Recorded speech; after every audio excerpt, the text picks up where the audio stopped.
President-elect Cyril Ramaphosa is set to return to the union buildings tomorrow after the general elections. This becomes his second term as President of the Republic. Ahead of his first, Ramaphosa promised to deal with a myriad of problems such as unemployment, gender-based violence and other challenges that are plaguing the country. Ziniko Mhlaba joins us now live from the union buildings. Ziniko, tomorrow that national key point becomes a key focus for the country and the world indeed, as the inauguration of President-elect Cyril Ramaphosa gets underway, and I'm sure that the preparations are apace. What have you been seeing? Well, indeed, demand preparations are ongoing, and of course, all the relevant stakeholders are doing final touches in terms of setting up the stage. Also, we've been seeing a lot of high-profile people arriving on the very same streetway we are at right now. As you can see, members of the Navy and members of the South African National Defence Force lining up, receiving each and every guest that is arriving here at the Union Building's main entrance. Of course, there will be many activities which will be taking place tomorrow. One of those is the 21-gun salute, which will be done as soon as the president takes over at that stage. These are some of the machineries which will be used on some form of symptoms in terms of some form of important items which will be happening tomorrow. These machines are symbolizing that 21-gun salute. However, this is the second term of President Ramaphosa as the president of the country. As you said in your intro, that once the president takes over or takes that oath, he makes some commitments, also outlines key problems that he promised to solve in this current administration. So one of those was the issue of unemployment, and I'm joined now by one of the young people who's going to give us some reflections on how the president has done in that regard, especially when it comes to youth issues. One of those, Ghana, is the issue of unemployment in South Africa. You are very active in that space from the South African Youth Economic Council. Talk to us about how you can reflect on President Ramaphosa's first term officially as the president of the country when it comes to solving the unemployment crisis in this country. Good morning, Ziniko, and good morning to your viewers at Newzroom Afrika, and thank you so much for having us. I think on behalf of the South African Youth Economic Council, firstly, we would want to congratulate President Matamela Ramaphosa on his re-election by Parliament as the President of the Republic, and wishing him well in his tenure and as well as his inauguration, which is tomorrow.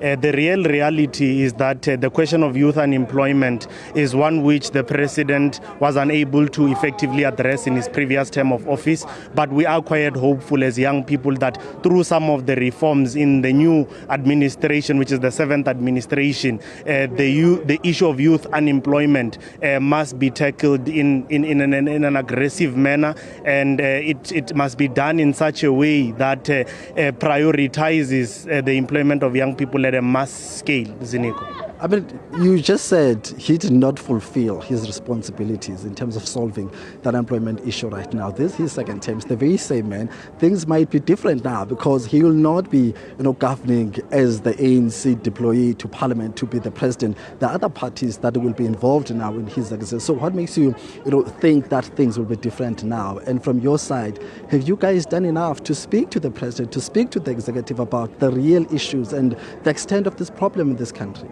Well, we are actually going to be writing to the new cabinet on behalf of the Government of National Unity to say, look, as young people from the South African Youth Economic Council, we believe that in order to resolve the question of youth unemployment, firstly, the government, through the amendment of the Mineral and Petroleum Resources Development Act, must introduce a limit in terms of the minerals that can be exported, because when you export raw materials, you are ultimately exporting jobs. We want the government to be clear in its resolution of beneficiating raw materials within the country, because the DMRE alone tells you that you are going to create mass employment for young people, particularly those that are emanating from rural provinces where mining activities are largely taking place. So we fundamentally believe that beneficiation must be accelerated in the new administration, and how you accelerate it is by imposing a maximum amount of resources or raw materials that can be exported to other countries. businesses. But secondary to that, government, you would know, is the largest procurer of goods and services. So through the amendment of the PFMA and MFMA, government must make sure that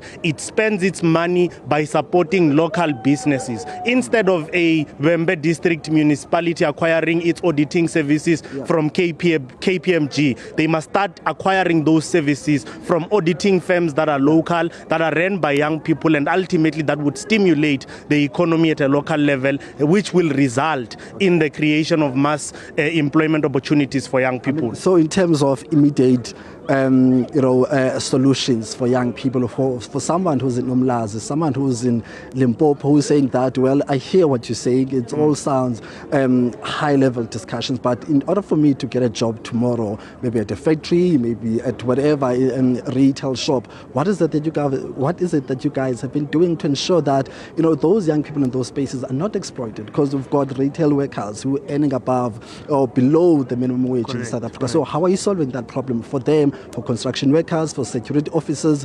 How are you dealing with their cries as young people who are in the employ of the state and the private sector? So you will know, if you travel in any developed economy, that small businesses are at the center of creating mass job opportunities, not just for young people, but for the entire population. So our fundamental belief as a council is that create an environment that is conducive for small businesses to grow. And when small businesses grow, they then see the need to employ our people, and ultimately that would result in them participating effectively in the economy. So what we have done as the South African Youth Economic Council with regards to empowering small businesses, we have interacted with the IDC as well as the DMRE in the mining sector to ensure that there is a creation of what you call an emerging miners fund, which supports small businesses with regards to the exploration of minerals in South Africa. That fund is a 400 million rand fund. Yes, it's not enough, but it's a good start. We are currently also in discussions with the IDC to create what is called a emerging industrialist fund of at least R1 billion. That will ultimately channel young people who are running small businesses to understand that at some point they must scale up, they must industrialize, and by doing so, they are creating mass job opportunities. However, it doesn't stop with the government just giving young people money. The government must also make sure that every business that we've supported by allowing it to industrialize or by allowing it to grow must equally still be supported through the procurement of goods and services. And that is how a young person in Umlazi who runs a bakery will be able to employ another young person in the same area, in the same street, to equally contribute to the growth of the economy. Let's talk some politics now. I know you're not a political person, but we're talking about government of national unity at the national level, but also at the provincial level. How should young people hold the upcoming or the executive at the provincial level, but also at national level, accountable for the needs and priorities of young people? So do you guys have a plan on how you're going to hold these executive accountable as young people? Ziniko, before I can outline on the plan, I think